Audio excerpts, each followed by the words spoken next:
વાત કરીએ ગાંધીનગરની તો જિલ્લાના દહેગામ તાલુકામાં ગુજરાત સરકારની મહત્વાકાંક્ષી સુજલામ સુફલામ યોજના અંતર્ગત ગ્રામ્ય વિસ્તારોમાં આવેલ તળાવો ઊંડા કરવાની કામગીરી જોરશોરથી હાથ ધરવામાં આવી રહી છે। આ અભિયાનનો મુખ્ય હેતુ વરસાદી પાણીનો વધુ પ્રમાણમાં સંગ્રહ કરી ભવિષ્યમાં પાણીના સંકટને દૂર કરવાનો છે।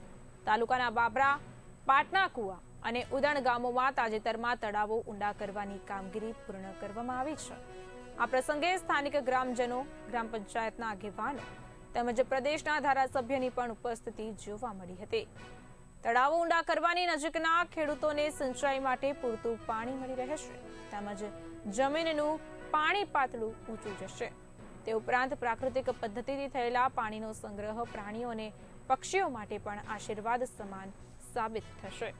તાલુકાના અન્ય ઘણા ગામોમાં આગામી સમયમાં આવી જ કામગીરી હાથ ધરાશે, જેથી આખો વિસ્તાર પાણી સંગ્રહમાં આત્મનિર્ભર બને અને આકસ્મિક તડકાના સમયમાં પણ ખેતી કાર્ય અવિરત રહી શકે।